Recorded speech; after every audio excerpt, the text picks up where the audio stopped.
Quando eu me olhava no espelho, eu via o rosto deformado. Eu consegui paralisar o efeito nocivo desse produto mortal do meu rosto. E quando eu comecei a entender o amor próprio, quando eu comecei a compreender a aceitação, que ao me rejeitar, eu estava rejeitando Deus que está dentro de mim, a minha divindade, por alguma razão maior, mesmo que eu não estava compreendendo naquele momento, entendendo por que isso aconteceu comigo, era para o meu melhor. Era para o meu melhor, mesmo que eu não estivesse entendendo, e eu não entendia. Tanto que dizer para Deus, como eu posso achar isso? Como que eu posso achar que isso é para o meu melhor? O meu sorriso, o meu rosto, o meu trabalho é meu rosto, que ironia tudo isso. E quando eu aprofundo mais nos ensinamentos, eu aprofundo mais nos meus estudos, a única certeza que eu tinha é que eu tinha que me aceitar. Eu tinha que me aceitar.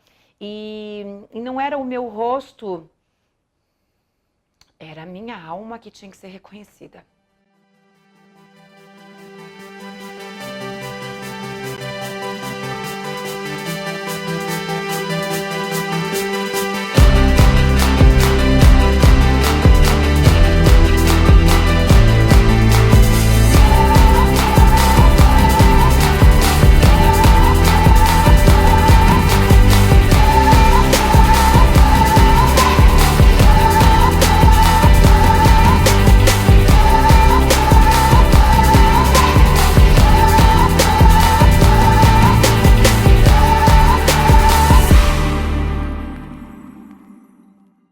O Arthur, ele já nasceu, por isso o meu sentimento de culpa, ele já nasceu com alguns probleminhas de saúde, ele já fez uma cirurgia, o canalzinho do cocô dele ele não existia, então teve que ser feito via cirurgia já logo nos primeiros dias de vida, as primeiras evacuações a gente percebeu que não existia, ia para um outro lado.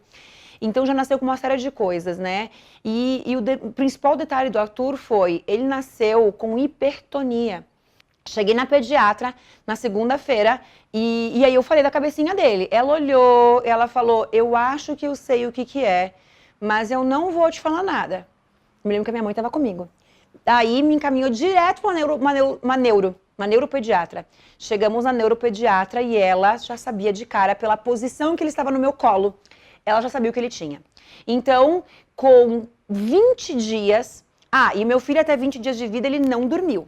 Ele chorou 24 horas. Aí foi quando eu fui na neuro. Então, com 20 dias eu fui na neuro. Ele passou a tomar diazepam faixa preta para dormir um bebezinho de 20 dias. E veio, né, ele ia iniciar uma série de exames, mas ela falou dessa hipertonia. Eu lembro que a minha mãe, na época, estava comigo e ela falou bem assim para ela. Doutora, eu não sei o que é essa tal de... Nem soube falar, mas eu quero com que você me diga uma coisa. O meu neto, numa linguagem, a minha linguagem, minha mãe falou para ela, vai ficar uma cadeira de rodas? A minha mãe concluiu que era isso que ela estava querendo me dizer. E eu nem ouvindo, tipo, não tô nem aí. Eu não vou, eu sou positiva, era aquela lá, né? E aí eu lembro que a médica falou, sim, vó, possivelmente sim. Então o diagnóstico do Arthur era, o Arthur não caminharia. O Arthur não falaria e não aprenderia. Então, a partir daquele momento, inicia muitos exames, né, uma série de exames, e ele começa a fazer fisioterapia.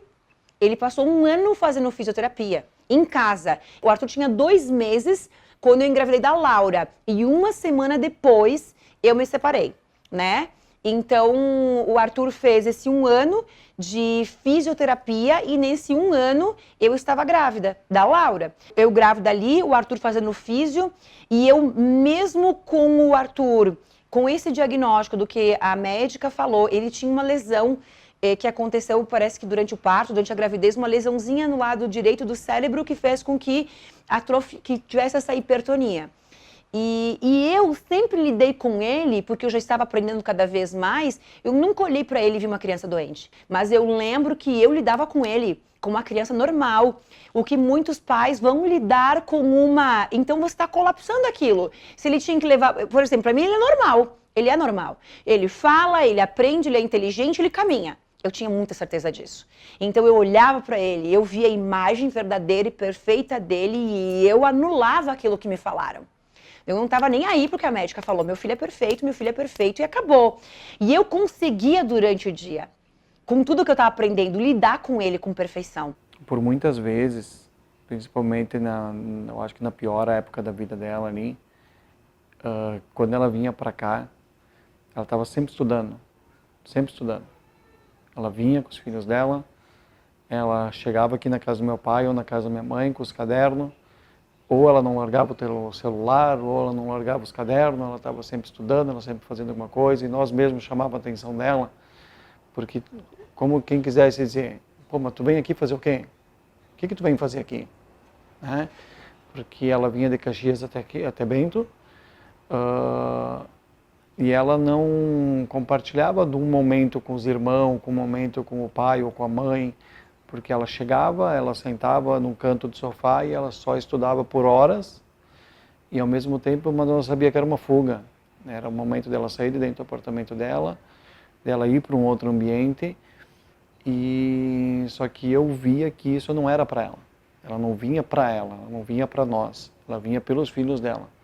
Que enquanto ela estava ali sentada naquele canto, era o momento que ela conseguia trabalhar, estudar, porque querendo ou não, se ela estivesse dentro da casa do meu pai ou se ela estivesse dentro da casa da minha mãe estudando, os filhos dela estariam no olhar de alguém. E ela passava a noite inteira estudando. Ela ia para casa da minha mãe, ela botava um colchão na cozinha, ela fazia as crianças dormir e ela não dormia. A gente achava ela sempre muito triste, né? Sempre muito quieta. A gente ficava com pena dela, né? Eu não sabia o que fazer, né?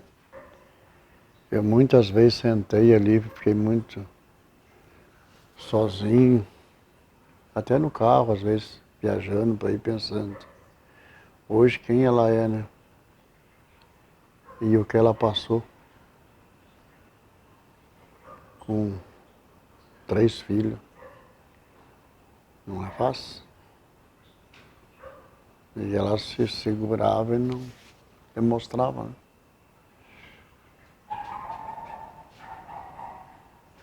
Mas fazer o que ela quis assim. Ela queria mostrar que ela tinha força. Estava mal e queria mostrar que tinha força. E curar o meu filho era porque durante toda a doença dele, durante tudo aquilo que ele passou, eu estava muito positiva. Até ele fazer a cirurgia. Quando ele fez a cirurgia, então, conforme eu falei, veio uma situação de que a médica falou, agora não temos mais o que fazer.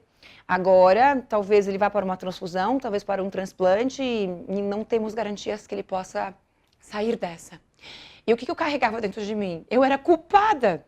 Imagina uma mãe que rejeitou um filho e o filho está doente. Hoje eu entendo que eu não rejeitei o meu filho.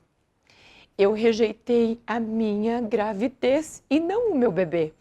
Mas naquela época, eu era culpada pela dor que ele estava passando, porque eu havia feito tudo isso. Tudo que eu queria era curá-lo. E eu comecei a buscar. Eu sabia que era eu que tinha que me curar. Eu entendia que eu tinha que me curar para poder curar ele. Eu tinha que me livrar dessa culpa. Eu olhava para ele e eu dizia, me perdoa, me perdoa, me perdoa, me perdoa. E eu falava isso 10.000 vezes por dia. E um dia eu fui na igreja e o padre me disse, se você fizer isso com ele de novo, você não tem noção daquilo que você está fazendo com meu filho. Porque eu lembro que eu falei pro padre, eu olhava para ele, eu ficava andando pela casa com ele. Eu falava mais de 50.000 vezes o tempo inteiro. Me perdoa, me perdoa, me perdoa, me perdoa, me perdoa, me perdoa, me perdoa. E eu lembro que o padre falou, Jesus morreu na cruz para nos perdoar. E olha o que você está fazendo com você e com teu filho. Por que eu fui na igreja? Eu ia por tudo. Se me falassem, olha, tem um centro de não sei das quantas, tem um benzedor, tem um pai de santo, tem uma igreja, eu ia com meu filho no colo por tudo. Se me falassem assim, lá na outra cidade, você vai demorar 2 dias para chegar com o teu filho no colo, eu ia. Eu ia onde fosse. O padre falou assim, olha pro teu filho, não foi ele que você rejeitou. Você rejeitou aquela situação. E eu pensei, meu Deus, é verdade. Foi uma ficha que caiu. Por que eu pedi perdão para ele? Porque eu achava que eu não queria ele. Imagina! Nenhuma mãe não é com o teu filho, não é com o teu filho. É a situação que você está vivendo. Mas as coisas, as pessoas me faziam acreditar que era com o meu bebê. E não era com o meu bebê. Meu Deus, uma mãe ama seu filho. Todas as mães. Todo mundo, a mãe deu a criança. Ela não daria a criança se ela tivesse em outras circunstâncias. Todo mundo opera no seu melhor. O melhor que aquela mãe entende que ela poderia fazer pela vida desse filho é ter dado ele, entregado ele. Não é porque ela é do mal. Pelo contrário, ela é tão do bem que a maneira com que ela tinha, a consciência que ela tinha, a única coisa que ela sabia fazer é fazer aquilo. Então, eu começo esse meu processo de estudar para poder curar a minha vida e com isso poder libertar ele dessa carga que ele estava sentindo. Porque eu fui entendendo que ele estava preso à culpa que eu sentia. Então eu começo a me curar para poder, primeiro, curar o meu filho, ajudar os meus filhos, né, que precisavam de mim. E aí eu começo a entender que tudo aquilo que eu estava aprendendo, eu comecei a aprender e foi muito rápido, porque eu aplicava. E as coisas começaram a mudar. E quanto mais as coisas começavam a mudar, o Arthur foi curado, quando eu me curei, quando eu entendi tudo isso, quando eu fui perdoando as pessoas, o Arthur foi se curando muito rápido, porque depois que ele fez a cirurgia, ele iniciou um processo de anos tomando remédio, e tanto que eu tirei o remédio dele num dado momento, e o processo de cura dele era a rapidez, a velocidade no qual eu me curava. Quanto mais eu me curava, quanto mais rápido eu me curava, mais rápido a evolução dele acontecia. A gente fazia os exames de plaquetas e cada vez as plaquetas estavam maiores e era uma velocidade, cada vez eu entendia mais.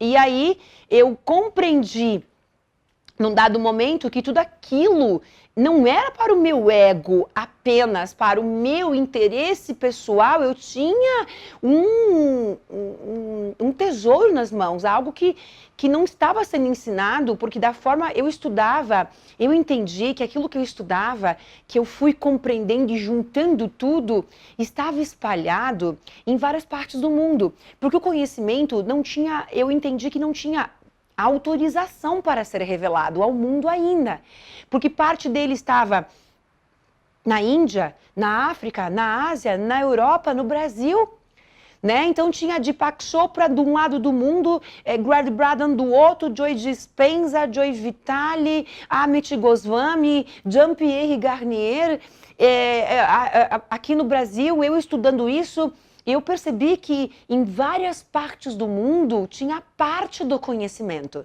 E desde o misticismo, a medicina oriental, ocidental, como na física quântica, na mecânica quântica, na neurociência, estudo sobre epigenética, estudo sobre os genes, sobre crenças, programação neurolinguística, hipnose, as leis do universo, a espiritualidade, as religiões. Então eu percebi, e desde as escrituras sagradas, Chaves de Enoque, Novo Testamento, Bíblia, eu percebi que isso tudo que hoje nós estamos aprendendo com tanta velocidade e a benevolência de entender que você pode sim cocriar tudo, porque para cocriar tudo existem princípios. Você não vai ter uma vida de felicidade, de uma riqueza, se você não for honesto. Se você não for correto, se você não for grato, se você não ajudar o outro, se você... Então, vamos lá. E se tudo isso estiver errado, o que você perdeu? Você perdeu de ser honesto? Você perdeu de ser gratidão? Você perdeu de ser amor? Você perdeu de viver alegria? Você perdeu de ser grato? De ser positivo? Então, se tudo estiver errado, eu quero viver disso o resto da vida. É como se Deus estivesse me dizendo: calma. Espera mais um pouco. Você não aprendeu tudo? As pessoas estavam me atacando lá fora. Eu era a charlatã, eu era a louca, eu era a pirada, eu era a maluca.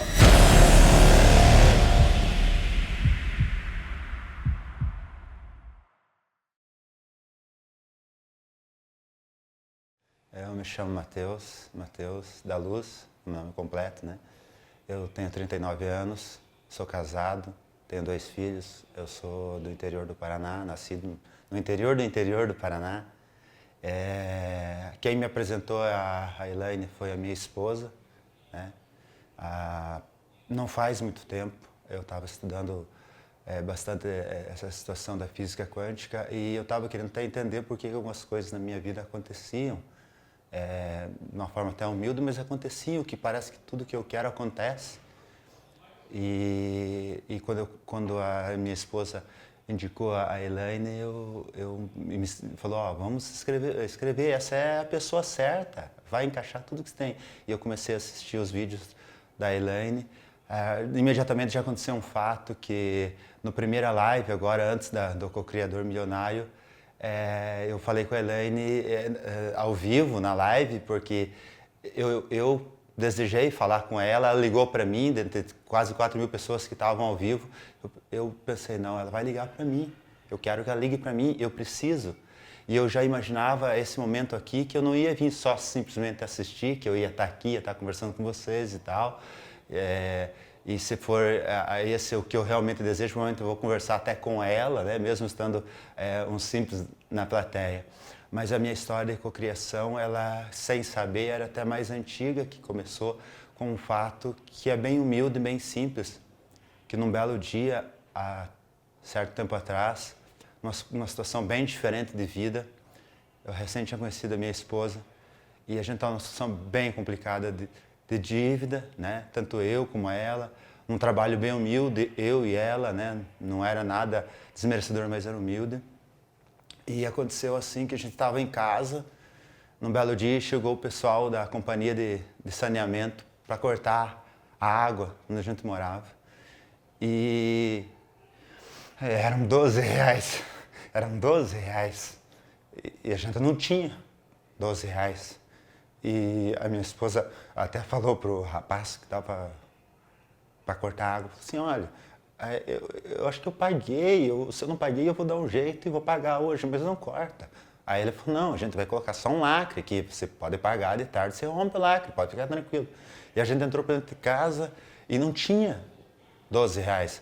Só que assim, ela começou a revirar umas fotos e achou um envelope amarelo, que supostamente tinha algumas joias, uma coisa que ela vendia para também ajudar na dívida. E a gente estava naquela de 12 reais. E dentro daquele envelope tinha 12 reais. Não tinha 12,50, nem 11, nem 10, nem 15, nem 20, tinha 12 reais. Era 12 reais para pagar aquela água. Foi aquele primeiro momento assim que a gente precisava de 12 reais. E era com amor aquilo. Nós não, né? Apesar das dívidas, a gente tinha uma vontade. Nós morávamos na casa da mãe dela, que ela era cedida, e não tinha um emprego bem simples. De lá para cá, as coisas foram acontecendo. Tudo que eu visualizei na minha vida, de mesma forma humilde, ela passou no concurso, eu passei no concurso público, ela passou no concurso público, a nossa vida começou a ascender, né? Veio o segundo filho nosso, ainda então, veio o segundo filho, e a gente começou, hoje a gente tem casa própria, né, que é uma casa que eu pensava quando era criança, que era um negócio quase impossível, que é uma casa com piscina, eu pensava, hoje eu vejo, né, que eu pensava, eu quero uma casa com todo o conforto que tem, né, que hospeda toda a minha família de tempo em tempo. A gente tem outros bens, né, a gente tem alguns investimentos, tem carro, e assim, a gente saiu de uma situação não muito antiga que a gente não tinha 12 reais para pagar uma água, mas era a vontade que a gente tinha naquilo. E hoje eu entendo que eu só não consigo ainda algumas coisas porque realmente eu não estava querendo conseguir isso, sabe? E isso que eu falo, que eu leio, e para mim é muito claro. A minha esposa até fala comigo, devagar, está sendo até chato, de tanto que você fala nisso, mas é muito claro, diariamente eu recebo isso, eu vou trabalhar, eu penso, hoje eu tinha que resolver uma situação, e do nada aquilo parece que vai se resolvendo, sem que eu precise falar com ninguém, aquilo vai saindo, as coisas vão acontecendo, vão vindo, e eu simplesmente vou recebendo e agradecendo, eu falo, me emociono porque eu recebo muito. Eu recebo demais e sempre tenho vontade de retribuir para todo mundo. Eu retribuo para minha família, para meus amigos, para as pessoas que eu gosto. Para as pessoas que me procuram, antigamente eu tinha uma visão de não ajudar, às vezes, uma pessoa, porque chegava e me pedia uma esmola e estava cheirando álcool, eu dizia, não, gente, é assim que funciona, a gente não sabe quem que é essa pessoa que está ali, tem que ajudar, você tem que fazer. Se cada pessoa no mundo adotasse um ser ao seu lado, acabava, o mundo só é o que é porque nem todo mundo aceita. Né? Nem todo mundo entende dessa forma. Através dos vídeos disponíveis dela, assistindo, reassistindo, pausando, voltando, mostrando, mandando um grupo de WhatsApp pessoal e literalmente pausando porque a Elaine ela toca literalmente numa situação que é nessa situação dessa praticamente doação, de você estar recebendo e devolvendo, porque quanto mais você fala, quando você vai gastar um dinheiro, por exemplo, quando você vai se doar, você se doa de coração mesmo, com o teu melhor, porque você recebe de volta o melhor dos outros. Você ama todo mundo, independente de ser uma pessoa que chega ali que não gosta de você, mas você ama, e você ama respeitando ela. Se ela não te trata mal, o problema é dela, você trata ela bem. E se você insistir, você trata uma, duas vezes, na terceira vez, pasme, ela vem e te trata bem. Aquela pessoa que é mal-humorada com todo mundo, ela vem, escolhe você e te trata bem. Olha, humildemente eu vim buscar um pouco do conhecimento que eu acredito que a Elaine consiga me passar, porque assim, a minha fase ainda é de autoconhecimento, porque o que eu pretendo para frente, eu acredito que isso vem, literalmente eu consiga passar um pouco o que a Elaine está passando para mim, para as demais pessoas próximas, para quem se eu conseguir passar para uma pessoa o que eu sinto, a gratidão que eu tenho, se eu conseguir passar para uma pessoa o que eu sinto, eu garanto que essa pessoa vai se transformar, porque eu sou transformado, sabe? Eu sou eternamente grato, diariamente. Eu acordo, boto meus pés no chão e digo, meu Deus, quanto que eu recebo. Eu preciso devolver isso para as pessoas também, porque eu recebo, mesmo de uma forma humilde, eu recebo, sabe? E quando eu sempre digo, ainda não cocriei algumas coisas, porque realmente eu não precisei, eu não quis isso. Que toda hora que eu penso e quero aquilo, eu consigo. Toda vez que eu quis, eu consegui. Olha, eu estava agora, né, assistindo ela lá e pensando, meu Deus, isso que todo mundo tinha que ver. Sabe, eu queria trazer, eu vou fazer isso, as pessoas, sabe, se precisar eu vou pagar para algumas pessoas vir aqui, que não tem a condição da minha família, dos meus amigos, que queiram, eu vou pagar, se for eu pago para você ir, eu vou levar um dia, a minha esposa, ela que me trouxe aqui, ela é a minha atriz na minha vida, hoje em dia ela é minha atriz, ela que me conduz e tal. E eu preciso, esse é um negócio assim que, sabe, o que a Elaine está fazendo, sabe, é um negócio, para mim, pelo menos, é maravilhoso. E é isso que acontece, ela está recebendo de volta, pode ter certeza, essa energia minha, ela está recebendo de volta.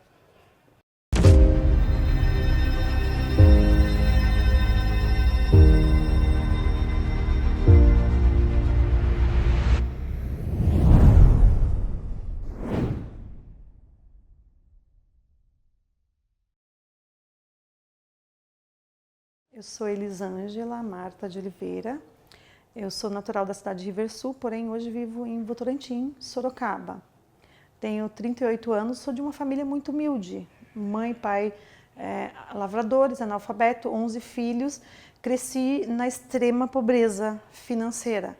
Família muito humilde, cresci na favela, mas nunca acreditei que era justo essa pobreza para a nossa vida. Sempre procurei buscar algo a mais, sempre procurei estudar, aprender e sempre busquei vendas, porque acredito que eu poderia ganhar mais. O salário não dava para mim, para a minha visão, para os meus sonhos. E aí foi assim que eu cresci nas vendas, desde os 12 anos de idade. Passei a fazer desenvolvimento pessoal em 2013, né, em alguns institutos aí da minha cidade. Mas assim, o forte para mim foi de 2017 para cá, que as coisas começaram a acontecer muito rápido. E como sempre, a gente tem muitas crenças limitantes, muitas coisas, muitas crenças enraizadas da família, cobrança da família. É difícil a gente crescer. A gente tem dó de um, dó do outro, empresta dinheiro e fica querendo ajudar todo mundo, porque você está numa situação melhor, se sente na culpa de ter que ajudar todo mundo. E quando eu conheci a Elaine em 2018, novembro de 2018, eu estava já no grupo do Hélio Couto, um amigo compartilhou uma live da Elaine, confesso, gente, me perdoe, mas é verdade, não gostei dela de imediato, não gostei critiquei super. Mas por quê? Porque eu tinha tudo dentro de mim e eu não assumia. Então, quando eu impactei com ela, eu fui perceber que aquilo era eu que estava me rejeitando. Que eu era de verdade, que eu sou de verdade. Espontânea, atrapalhada, dislexa pra caramba. Então, eu me identifiquei, eu rejeitei, depois eu vi que eu me identificava com ela. Quando o meu amigo falou, vai ter abertura do portal 1111, você vai assistir essa live, se gostar ou não, colhe o que for de melhor e o resto você ignora, não esquece a pessoa que está falando. E eu fiz o portal 1111 e me apaixonei. A partir daquele dia, eu fiquei apaixonada pela Elaine. Eu já comprei o Olo 6. Assim, não tinha condições de comprar o Olo 6, não tinha cartão de crédito. Fiz o boleto na fé. Fiz o boleto, paguei o primeiro boleto. Depois, em dezembro, graças a Deus, meu, até então, ex-marido queria me dar panela de presente de fim de ano. Eu quase joguei ele pela sacada. Mas eu falei, não, eu prefiro que você me pague, então, de presente o curso. Eu não quero panela. Me paga o curso, que é muito melhor do que panelas, né? De presente de Natal. Aí ele me pagou o curso. E eu fiz Quando eu comecei a fazer a eliminação das crenças, eu tinha muitas crenças e eu era muito autossuficiente, egoísta, pensava só em mim, orgulhosa. Eu trabalho num segmento que eu poderia ajudar muitas pessoas e eu só pensava em mim, não. Eu vendendo, eu fazendo, eu ganhando dinheiro, tá ótimo. E ganhava até certo ponto, mas o que vinha voltava, porque eu não tinha gratidão, eu tinha muita soberba. A partir do momento que eu passei a fazer a eliminar as crenças, fazer o Hertz, aprendi a fazer o Hertz, a eliminar as crenças, que era orgulho, raiva, eu tinha muita raiva, eu sou muito energética, então ficava com raiva das pessoas, por mais que depois de 2, 3 dias eu estava mais de boa, a raiva estava acumulada. Quando eu descobri a raiva na escala Hawkins, né, que eu tinha raiva, que eu estava estagnada porque eu estava muito estagnada, eu tenho um potencial muito grande e eu não fazia o que tinha de ser feito, eu estava procrastinando muito a minha vida. Por tudo, e tudo era desculpa, e tudo eu via o outro. Quando eu assumi para mim a responsabilidade, que eu vi que eu era a única responsável, que eu podia melhorar e fazer diferente, e principalmente a eliminar as crenças de medo, de raiva, de insegurança, eu passei a ser mais autoconfiante, voltei a ser eu sou perua assim, onde eu estava de calça de couro, de sapato de onça, eu voltei a assumir a minha personalidade, ser espontânea, ser divertida, ser extrovertida, ser bastante oportunista, eu aproveito a oportunidade. Então, eu tenho a oportunidade, eu vou na pessoa, já falo, já me direciono às pessoas com mais clareza, com mais segurança. Hoje eu posso falar assim, que eu tô uma outra Elisângela. A Elisângela, quando era criança, que era muito ousada, que era muito determinada e que sonhava muito com muitas coisas e que entendia que aquele sonho poderia ser possível.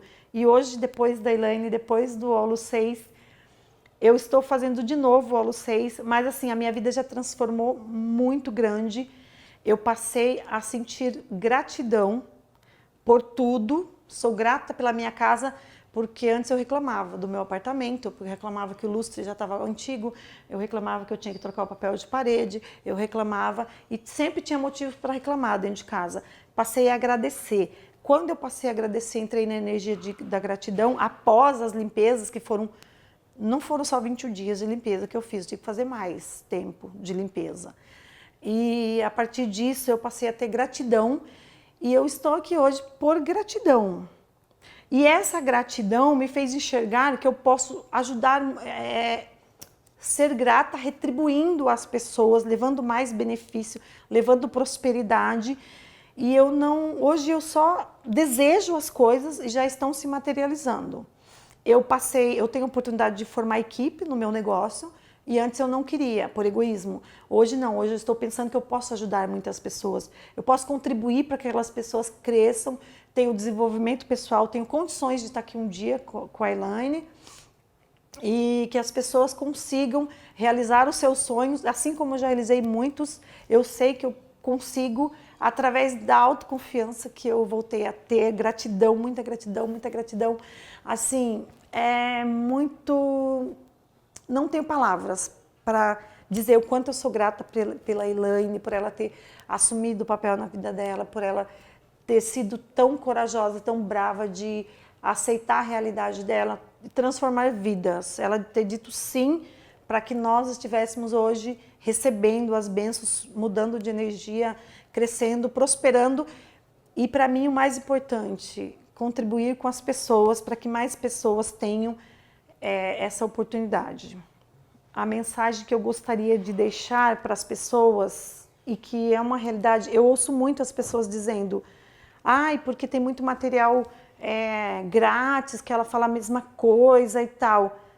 Vale a pena cada investimento, cada centavo, cada propósito que você faz, cada livro que você compra, cada curso. Valeu muito a pena para mim ter comprado esse Olo 6 e eu falo para as pessoas assim, vale a pena. E depois que você faz tudo, você passa a ter a mudança de vida, você só tem a agradecer e você vai retribuir, você vai ver que aquele valor não significa nada, o tamanho da transformação que tem na sua vida.